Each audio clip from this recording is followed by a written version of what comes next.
Hello everyone, कसे आहात सगळे? मजेत ना? आणि सगळ्यात महत्त्वाचा प्रश्न अभ्यास करताय ना, करायलाच पाहिजे, कारण की एक नवीन व्हिडिओ घेऊन आलो आहे ज्यामध्ये आपण बोलणार आहोत कलर ब्लाइंडनेस बद्दल. याच्या आधीच्या व्हिडिओजमध्ये आपण हिमोफिलिया बद्दल बोललो आहोत, प्लिओट्रॉपिझमची कन्सेप्ट समजून घेतली, ज्याच्यामध्ये आपण सिकल सेल अॅनिमिया बद्दल पण बोललो होतो. आता एक नवीन विषय आपल्याला डिस्कस करायचा आहे, तो म्हणजे कलर ब्लाइंडनेस नावाचा. ब्लाइंडनेस आपल्या सगळ्यांना माहिती की ज्यांच्यामध्ये लोकांना दिसतच नाही, म्हणजे ज्यांना विजन नसतं, ज्यांना दृष्टी नसते. आपण रातांधळेपणा पण ऐकला आहे, नाईट ब्लाइंडनेस ऐकलेला आहे, ज्यामध्ये लोकांना रात्रीच्या वेळी म्हणजे अत्यंत अंधारलेल्या परिस्थितीमध्ये दिसत नाही, त्यांना दिवसा दिसतं पण रात्री दिवस दिसत नाही, हा एक इश्यू बघायला मिळतो. बट कलर ब्लाइंडनेस पण एक डिसीज आहे ज्याच्यामध्ये लोकांना रंगांमध्ये डिफरन्स करता येत नाही. एक्झॅक्ट डिसीज काय तो समजावून सांगतो. कलर ब्लाइंडनेस जो आहे तो अशा प्रकारचा डिसीज बघायला मिळतो ज्यामध्ये लोकांना रंगांमध्ये डिफरन्स करता येत नाही, डिफरन्शिएट करता येत नाही, किंवा त्यांना रंग समजत नाही असं म्हटलं तरी पण चालेल. एक असा डिसीज ज्याच्यामध्ये काही रंग किंवा कधी कधी कोणताच रंग समजत नाही असं म्हटलं तरी पण चालेल.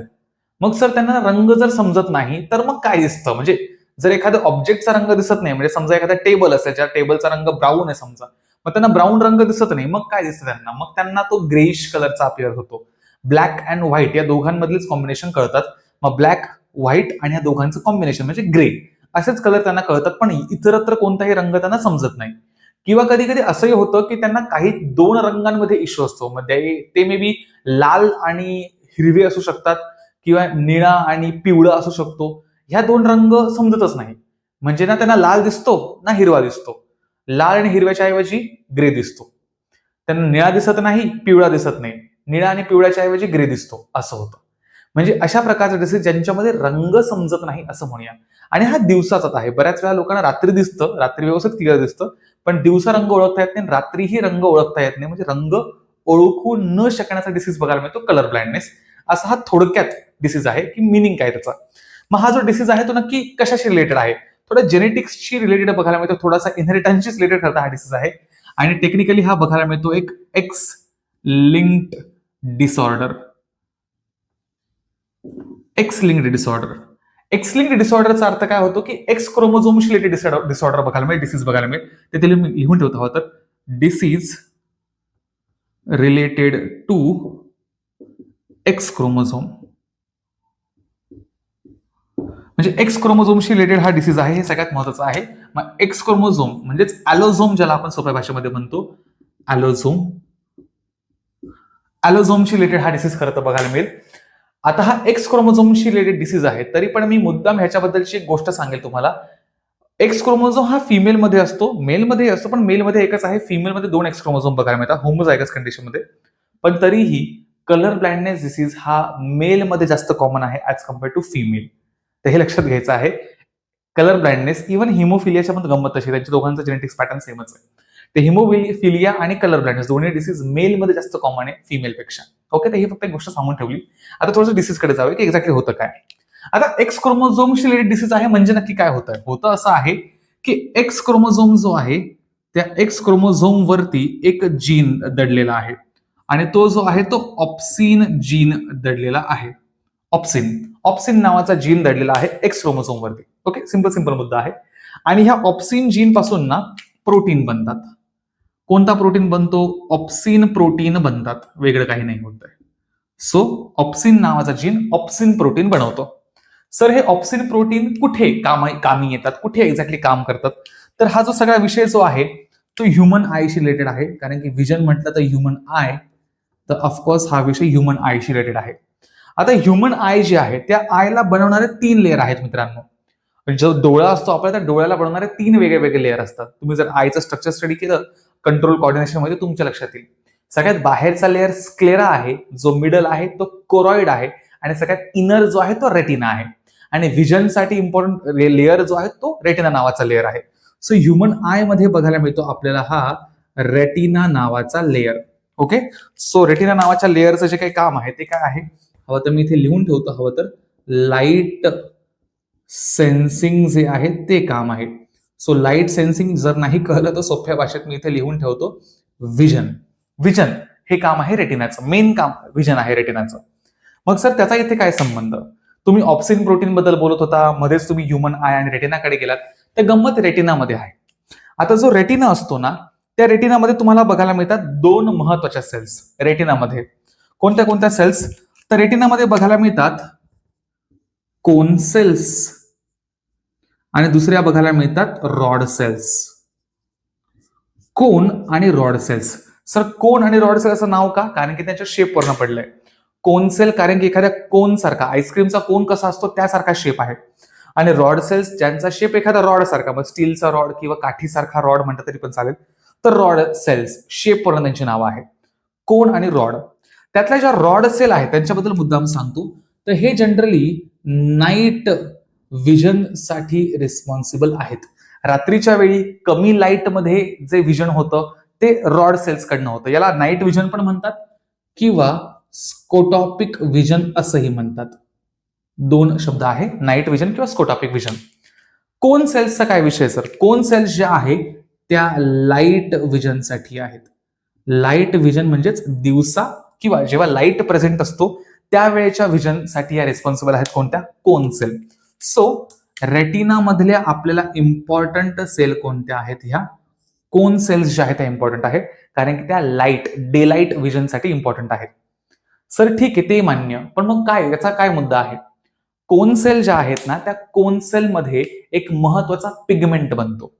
बघा, आपण डोळ्याबद्दल बोलतोय, ह्युमन आय बद्दल, आणि ह्युमन आय मध्ये एक लेअर आहे रेटिना नावाचा, ज्याला विजन करता येतं, त्याला विजन सेन्सिंग आहे. त्या रेटिनामध्ये कोन आणि रॉड सेल आल्या. रॉड सेल रात्रीचं विजन करतात, कोन सेल दिवसा डे लाईट मध्ये विजन करतात. आता ह्या कोन सेलला लाईट कसं काय कळतो, विजन कसं काय करता येतं, तर त्यासाठी पिगमेंट आहे. ओके, कोन सेल मध्ये पिगमेंट आहे. सर कोणते कोणते पिगमेंट आहे? तर त्याला म्हटलं गेलं आहे फोटॉप्सिन पिगमेंट. कोणता पिगमेंट? फोटॉप्सिन. आता हे फोटॉप्सिन पिगमेंट जे आहे ते 3 आहेत. कोणते कोणते सर? त्याच्यामध्ये एक आहे रेड, एक आहे ग्रीन आणि एक आहे ब्ल्यू. सो रेड, ग्रीन आणि ब्ल्यू पिगमेंट्स त्याच्यामध्ये आहे. या फोटॉप्सिनचे 3 वेगळे वेगळे पिगमेंट आहे, रेड, ग्रीन आणि ब्ल्यू असं. मग सर कोन सेल्स फोटॉप्सिन पिगमेंट बनवतात जे रेड, ग्रीन आणि ब्ल्यू प्रकारचे आहेत, असं म्हणणं आहे का? हो, असंच म्हणणं आहे. सोपं सोपं मुद्दा. सर कोन सेल्सने फोटॉप्सिन पिगमेंट बनवला कसा काय? फोटॉप्सिन पिगमेंट म्हणजे नक्की काय? पिगमेंट म्हणजे कलरला सेन्स करणारा एक प्रकारचा केमिकल कंपाऊंड. आणि कोणते कोणते कलरला सेन्स करता येतं ते दिलंय. रेड, ग्रीन आणि ब्ल्यू कलरला सेन्स करणारा हा एक केमिकल कंपाऊंड आहे. सर कशापासून बनलाय हा फोटॉप्सिन पिगमेंट? उत्तर डोळ्यासमोर आहे. फोटॉप्सिन हा शब्द आलाय आणि वरती प्रोटीनचं नाव लिहिलंय आपण ऑप्सिन. साधा मुद्दा आला. सो हा जो काही ऑप्सिन प्रोटीन बघायला मिळतो आपल्याला दिलेला इथे, हा ऑप्सिन प्रोटीन जो आहे तो काय बनवतो? हा फोटॉप्सिन पिगमेंट बनवतो. सो एक्स क्रोमोझोम वरती असलेला ऑप्सिन नावाचा जीन जो ऑप्सिन प्रोटीन्स बनवतो आणि ह्या ऑप्सिन प्रोटीन्सला फोटॉप्सिन पिगमेंट बनवता येतात. फोटॉप्सिन पिगमेंट रेड, ग्रीन आणि ब्ल्यू कलरच्या कलर स्पेक्ट्रम्सला सेन्स करू शकतात, त्या कलर्सला व्हिज्युअलाइज करू शकतात. अशी सोपीशी गंमत आहे. फोटॉप्सिनला एक दुसरं पण नाव पडलंय, मी मुद्दाम तेही सांगून ठेवतो. फोटॉप्सिन इज ऑल्सो कॉल्ड एज आयोडॉप्सिन. आता इथे थोडंसं नाव घेतलंच आहे तर थोडंसं क्लिअरच करून टाकतो. आयोडॉप्सिन म्हणून पण त्याला म्हटलं जातं, फोटॉप्सिन, आयोडॉप्सिन. आता हा जो काही फोटॉप्सिन पिगमेंट आहे त्याच्यासाठी आयोडीन फार गरजेचं आहे. आयोडीन आणि व्हिटॅमिन ए फार गरजेचं आहे. जर व्हिटॅमिन ए भरपूर असेल तर फोटॉप्सिन पिगमेंट चांगला बनतो. कोन सेल्सचं डिव्हिजन होतं, चांगल्या कोन सेल्स असतात आणि तुमचं विजनही खूप क्लिअर तुम्हाला बघायला मिळतं. आयोडॉप्सिन पिगमेंटची कमतरता किंवा आयोडीनची कमतरता, व्हिटॅमिन ए ची कमतरता तुम्हाला विजन पुअर करत जाता, हाही एक भाग आहे. सो सांगायचा मुद्दा असा की एक्स क्रोमोझोमशी रिलेटेड डिसीज आहे तो का आहे त्याचा सेन्स इथे होतो की सर तुम्ही तर म्हणताय की disorder related to X chromosome, का? त्याचं हे लिंकेज की एक्स क्रोमोझोम वरती असलेला ऑप्सिन नावाचा जीन जो ऑप्सिन प्रोटीन बनवतो आणि ऑप्सिन प्रोटीन रेटिनामध्ये असलेल्या कोन सेल मधल्या फोटॉप्सिन पिगमेंटला बनवायला मदत करतो.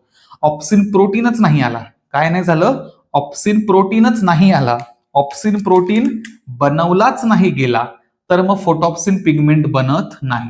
आणि फोटॉप्सिन पिगमेंट नाही तर रेड किंवा ग्रीन किंवा ब्ल्यू कुठलाही कलर समजणं अवघड होतं, अशक्य होतं. इतका साधासा मुद्दा आहे. सर ऑप्सिन प्रोटीन का नाही बनत आहे? कारण की ऑप्सिन जीनच जो आहे तो नाहीये. साधा मुद्दा झाला. एक्स क्रोमोझोम वरती हा जीन नाहीये किंवा हा एक्सप्रेस होत नाहीये आणि हा जीन नाही तर हा प्रोटीन नाही, प्रोटीन नाही तर पिगमेंट नाही, पिगमेंट नाही तर कलर्स समजणार नाही. इतका साधासा डिसीज आहे. मग कलरचं समजत नाही म्हणून नाव काय ठेवलं, कलर ब्लाइंडनेस. दिसतंय तुम्हाला सगळं, तुम्हाला सगळ्या ऑब्जेक्ट दिसणार आहे, नॉर्मलच तुम्हाला ऑब्जेक्ट जे आहे ते दिसणार आहे, just like the other person. फक्त नॉर्मल व्यक्ती जे आहेत त्यांच्या कंपॅरिझनने तुम्हाला कलरचं समजणार नाही, इतका तो फरक आहे. तुम्हाला जर हवा असेल चार्ट तर तो चार्टही मी या व्हिडिओमध्ये टाकतो की रेड आणि ग्रीन कलरचा कलर ब्राईटनेस कसा असतो किंवा ब्ल्यू आणि येलो कलरचा कलर ब्राईटनेस कसा असतो. मोनोक्रोमी बघायला मिळते, ज्याच्यामध्ये फक्त एकच पिगमेंट कलर दिसतो, म्हणजे एकच कलर दिसतो, दॅट इज ग्रेइश कलर दिसतो. डायक्रोमी असते, ज्याच्यामध्ये फक्त दोनच कॉम्बिनेशन जे आहेत कलरचे ते समजत नाही, बाकी सगळे कलर दिसतात. तर मोनोक्रोमी, डायक्रोमी असे बरेचसे प्रकार त्याच्यामध्ये आहेत. एक रॉड कलर ब्लाइंडनेस पण असतो, ज्याच्यामध्ये फक्त रात्रीचं विजन असतं, दिवसा तुम्हाला कोणतेच कलर कळत नाही, म्हणजे एकही रंग समजतच नाही तुम्हाला, ग्रेइश दिसतं सगळं. तोही प्रकार आहे. कलर ब्लाइंडनेसचे प्रकार खूप सारे आहे. कोणत्या कलर कॉम्बिनेशन्सवरनं तुम्हाला विजन्स समजत नाही त्यावरनं. सो सिंपल मुद्दा आहे, कलर ब्लाइंडनेस या प्रकारे होत असतो. आता कलर ब्लाइंडनेसला इनहेरिटन्सच्या पॅटर्नने कसं रिप्रेझेंट करायचं त्याच्याबद्दल आपण थोडंसं बोलूया. आय होप तुम्हाला कलर ब्लाइंडनेसची कन्सेप्ट क्लिअर झाली असेल. याच्यामध्ये जर तुम्हाला काही डाऊट असेल तर प्लीज मला कमेंट बॉक्समध्ये नक्की सांगा. थोडासा पुढे जाऊया आपण की सर आता कलर ब्लाइंडनेसचा इनहेरिटन्स जो आहे तो एक्झॅक्टली कसा काय होतो, म्हणजे जेनेटिक पेअरिंग्स कशा बघायला मिळतात, जिनोटाइप्स कसे बघायला मिळतात त्याबद्दल समजून घेऊ. सो जसं मी म्हटलं की एक्सलिंक्ड डिसीज आहे, मुद्दा मी ते थोडं खोडलं ते परत लिहितो इथे. एक्सलिंक्ड डिसऑर्डर आहे. तर ह्याच्यामध्ये दोन गोष्टी आहे, मेल आणि फिमेल मधले जिनोटाइप समजून घेऊ आपण.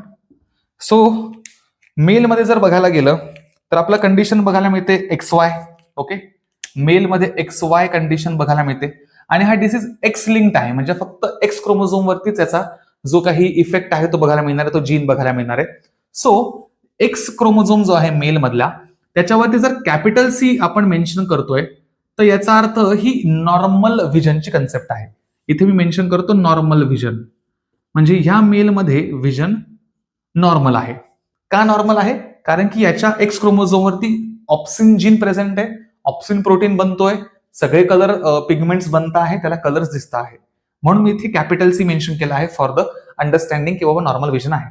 मग जर समजा त्याच्या एक्स वरती, त्या एक्स क्रोमोझोम वरती सॉरी स्मॉल C असेल, नॉट एक्स वरती, एक्स क्रोमोझोम वरती स्मॉल C असेल. आता हा जो मी काही लिहिला आहे हा थोडासा कर्सिव्ह वाला C लिहायचा प्रयत्न केलाय, तसा मी थोडासा मराठी शाळेचा असल्यामुळे C जो आहे तो कर्सिव्ह सारखा एवढा प्रॉपर लिहिला, पण समजून गेला. आय नो की तुम्हाला तेवढं समजूतदारीत आहे तुमच्यात, तर हा एक कर्सिव्ह C लिहिण्याचा प्रयत्न मी इथे केला. ओके, असा वाला काढतो बघ, ठीक आहे, म्हणजे C मधला फरक समजला पाहिजे म्हणून कर्सिव्ह लिहिला मी, बाकी काही नाही. तर स्मॉल C आहे असं आपण समजा, इथे कॅपिटल C आणि कर्सिव्ह C हा स्मॉल C माना तुम्ही, तेवढं तुम्ही समजून घ्या. आणि हा स्मॉल C जो आहे तो रिप्रेझेंट करतो कलर ब्लाइंडनेसच्या कंडिशनला. सो मेलमध्ये दोनच कंडिशन असू शकतात, दॅट इज नॉर्मल व्हिजन आणि कलर ब्लाइंडनेस कंडिशन. कारण की दुसरा जो एक्स क्रोमोझोम आहे तो नाहीच आहे, Y क्रोमोझोम येतो. मग ह्या एक्स क्रोमोझोमला म्हणूया की डॉमिनेट करणारा कुठलाही दुसरा एक्स क्रोमोझोम नाहीये, त्यामुळे आयदर तो नॉर्मल व्हिजन येईल किंवा त्याच्यामध्ये स्मॉल C असल्यामुळे कलर ब्लाइंडनेस व्हिजन येईल. फिमेलमध्ये काय गंमत बघायला मिळते ते बघा. आता फिमेलमध्ये आहे दोन एक्स क्रोमोझोम. ओके, आणि जर समजा कॅपिटल C मी लिहितोय तर capital C is normal vision, तर फिमेलमध्ये नॉर्मल व्हिजन ऑफकोर्स असणार आहे. पण दोन्ही एक्स क्रोमोझोम वरती कॅपिटल C आणि दुसऱ्यावरती स्मॉल C असेल, म्हणजे याचा अर्थ इथे हेट्रोझायगस कंडिशन आली. कोणती आली? हेट्रोझायगस. मेलमध्ये हेमिझायगस म्हणतात, फिमेलमध्ये हेट्रोझायगस कंडिशन आली, तर त्या केसमध्ये त्याला आपण कलर ब्लाइंडनेस नाही म्हणू शकत. आता इथे एक मुद्दा आहे की कलर ब्लाइंडनेस नाही म्हणणार याला, मग सर याला काय म्हणणार? याला आपण म्हणणार कॅरियर कंडिशन. ओके, हा आहे colour blindness carrier. Colour blindness कॅरियरचा अर्थ काय? ह्या फिमेलला कलर ब्लाइंडनेस नाहीये. आता हीच कंडिशन समजून सांगायची होती की फिमेलमध्ये ह्या एक्स क्रोमोझोम वरती स्मॉल C लिहिलाय, याचा अर्थ सर हा एक्स क्रोमोझोम वरती हा स्मॉल C म्हणजे कलर ब्लाइंडनेसचा जीन आहे, म्हणजे त्याच्यामध्ये ऑप्सिन जीन नाहीये, त्याला प्रोटीन्स नाही बनवता येते, कम्प्लिटली फाईन. पण ह्या जीनला डॉमिनेट करणारा कॅपिटल C आहे ना, इथे ऑप्सिन जीन आहे, त्याला ऑप्सिन प्रोटीन बनवता येतात, म्हणजे कलर ब्लाइंडनेस प्रोड्यूस होण्याचं काही कारण नाही. मग हा कलर ब्लाइंडनेस कॅरियर आहे, मग त्याला कलर ब्लाइंडनेस होणार आहे का? नाही, नॉर्मल व्हिजनच असणार आहे. म्हणजे इथेही असणार नॉर्मल व्हिजन आणि इथेही असणार नॉर्मल व्हिजन, भलेही तो कॅरियर जरी असला तरी पण नॉर्मल व्हिजन असणार आहे त्या फिमेलमध्ये. मग सर फिमेलमध्ये कलर ब्लाइंडनेस कधी असेल? जेव्हा दोन्हीही एक्स क्रोमोझोम वरती स्मॉल C आणि स्मॉल C कन्सेप्ट बघायला मिळेल, तेव्हा तिथे असेल कलर ब्लाइंडनेस. म्हणजे मेलमध्ये आणि फिमेलमध्ये कलर ब्लाइंडनेसच्या ह्या अशा प्रकारचे जिनोटाइप्स तुम्हाला बघायला मिळतात. This is the genotypic condition in both male आणि फिमेल कलर ब्लाइंडनेससाठीची अशी आहे. ओके, हे जिनोटाइप्स जर तुम्ही लक्षात ठेवले तुमचं काम सोपं होऊन जातं. कोणत्याही प्रकारचे प्रोसेस तुम्ही करू शकतात, मग ते एमसीक्यू मध्ये येऊ द्या किंवा तुमच्या थिओरिटिकल पार्टमध्ये येऊ द्या, फार इझी होऊन जातात. एक आपण उदाहरण घेऊया लास्ट वाला, हे समजून घेण्यासाठी जास्त अवघड करायचं काम नाही. ओके, चला आपण एक उदाहरण घेऊया की कशा प्रकारचे क्रॉसेस आपल्याला एक्झाम मध्ये विचारले जातात, एमसीक्यू मध्ये विचारले जातात. सो त्याने आपला हा टॉपिक अजून इझी होऊन जाईल. तर लेट्स सी, आपण एक पॅरेंटल जनरेशन घेऊया की पॅरेंट्स आहेत बो. ओके, एक मेल पॅरेंट आहे आणि त्याचं फिमेल पॅरेंट सोबत लग्न झालं, दे गेट मॅरिड, ज्यामध्ये फिनोटाइप आपण असं मानतोय की जो मेल आहे तो कलर ब्लाइंड आहे, मेल कलर ब्लाइंड आहे, आणि जी फिमेल आहे ती कॅरियर फिमेल आहे. ओके, मी कंडिशन्स खूप रॅन्डम घेतो आहे. मेल कलर ब्लाइंड आहे, फिमेल कॅरियर आहे. मग फिमेलला कलर ब्लाइंडनेस आहे का? येस. मी जर म्हणतोय की फिमेल कॅरियर आहे, मग फिमेलला कलर ब्लाइंडनेस आहे का? फिमेलला कलर ब्लाइंडनेस नाहीये. तिच्यामध्ये कोणतं विजन आहे? तिच्यामध्ये नॉर्मलच विजन आहे. पुन्हा एकदा सांगतो, कॅरियर म्हणजेच नॉर्मल विजन. फक्त तिच्यामध्ये प्रॉब्लेम काय आहे? त्यांच्यामध्ये कलर ब्लाइंडनेसचा जीन आहे. मग सर लगेच पटकन जिनोटाइप लिहून टाकू आपण. जिनोटाइप काय येतील बरं? बघा आत्ताच आपण काढले, मेलसाठी एक्स आणि वाय, आणि एक्स वरती कलर ब्लाइंड आहे म्हणजे वरती स्मॉल सी आला. फिमेल मध्ये काय बघायला मिळेल? एक्स एक्स, कॅरियर आहे म्हणजे कॅपिटल सी, आणि एक स्मॉल सी बघायला मिळेल. सोपे सोपे आहे. हे आले त्यांचे जिनोटाइप. सर पुढची स्टेप काय असते? पुढची स्टेप असते गॅमेट्स. मेंडलचा इनहेरिटन्स आमचा पार्ट झाला आता. सो पुढची स्टेज आली गॅमेट्स. इथे गॅमेट्स काय पडते? कॅपिटल एक्स वरती स्मॉल सी एक गॅमेट, वाय एक गॅमेट. इकडे कॅपिटल एक्स वरती कॅपिटल सी एक गॅमेट, कॅपिटल एक्स वरती स्मॉल सी दुसरा गॅमेट. हे झाले फिमेल्सचे गॅमेट. चला चटकन फ्युजन करून टाकूया. हा एक्स आणि हा एक्स जोडीला आला, X and X, capital C small C. हा एक्स दुसऱ्या एक्सच्या जोडीला गेला, एक्स अँड एक्स, ह्या एक्सचा स्मॉल सी आणि त्याही एक्सचा स्मॉल सी. आता वायच्या जोड्या करूया. वाय गेला ह्या एक्स सोबत, एक्स अँड वाय, एक्स वरचा कॅपिटल सी आला, आणि तो एक्स गेला ह्या जोडीला, एक्स अँड वाय, या एक्सचा स्मॉल सी आला. सो ही आली आपली जन्माला F1 जनरेशन, म्हणजेच आपण म्हणूया की पहिली प्रोजेनी, पहिली ऑफस्प्रिंग जनरेशन. काय रिझल्ट येतोय बरं पटकन बघूया. आता ही फिमेल, एक कॅपिटल सी आहे, एक स्मॉल सी आहे, सेम फिमेल पॅरेंट सारखा आला, म्हणजे हा प्रकार आला कॅरियर. सर ही फिमेल स्मॉल सी आला, याचा अर्थ दोघंही जीन कसे आहे? रेसेसिव्ह आहेत, म्हणजे इथे आपल्याला बघायला मिळाली कलर ब्लाइंडनेसची कंडिशन. एक कलर ब्लाइंड आपल्याला मिळाला. सर पुढे जो मेल आहे त्याचं काय बघायला मिळत आहे? मेलवरती capital C. Sir capital C म्हणजेच काय? ही डॉमिनंट कंडिशन आहे, नॉर्मल विजन आहे. सो इथे आपण लिहूया नॉर्मल विजन. मेलमध्ये नॉर्मल विजन आलं. आणि शेवटचा जो मेल आहे सर त्याच्यामध्ये स्मॉल सी लिहिला आहे सर, म्हणजेच काय? त्याच्यामध्ये पण आली कलर ब्लाइंड कंडिशन. म्हणजे इथे आम्हाला कलर ब्लाइंड किती बघायला मिळाले? साधारणतः 2 बघायला मिळाले. आम्हाला कॅरियर किती बघायला मिळाला? 1, आणि नॉर्मल किती बघायला मिळाला? 1. सो अशा प्रकारे आम्हाला टोटल इनहेरिटन्सचा पॅटर्न बघायला मिळतो. हे एक क्रॉसचं एक्झाम्पल जे आहे ते मी करून बघितलं. अशा प्रकारचे क्रॉसेस तुम्हाला MHT CET नीट मध्ये विचारतात. तुम्हाला कंडिशन्स देतात की मेल आणि फिमेलचं लग्न झालं, त्यांच्यामध्ये अशा प्रकारच्या कंडिशन्स आहेत. मग किती % ऑफस्प्रिंग जे आहे ते कलर ब्लाइंड असतील, किती % ऑफस्प्रिंग जे आहे ते कॅरियर असतील, अशा प्रकारचे, किंवा proportion of colour blind to normal vision, proportion of carrier to normal vision, अशा प्रकारचे विचारतात. तुम्हाला जर हा रिझल्ट काढता आला ना, तुम्ही पर्सेंटेजचे प्रश्न सॉल्व्ह करू शकतात, तुम्ही प्रपोर्शनचे प्रश्न सॉल्व्ह करू शकतात. एकदम हा सोपा प्रकार बघायला मिळतो. फक्त क्रॉस कसा करायचा हे कळलं पाहिजे. ओके, सो मी एक एक्झाम्पल दिलं. आता मी तुम्हाला एक एक्झाम्पल देतो ऍज अ होमवर्क म्हणून. मला माहिती आहे युट्यूबचा व्हिडिओ आहे, होमवर्क नावाचा प्रकार नसतो, बट एक जस्ट तुमच्या अभ्यासासाठी, तुम्हाला एक प्रॅक्टिससाठी म्हणून मी देतो फक्त. तर तुम्ही याचा स्क्रीनशॉट काढून ठेवा, सो दॅट तुम्हाला एक आयडिया असेल की कसा करायचा असतो क्रॉस. ओके, आणि एक एक्झाम्पल मी तुम्हाला देतो. सगळा पॅटर्न असाच ठेवतो, काहीच मी रफ करत नाही. फक्त एक उदाहरण तुम्हा सगळ्यांना घरी करण्यासाठी, घरी म्हणजेच तुमच्या लेवलवरती करण्यासाठी.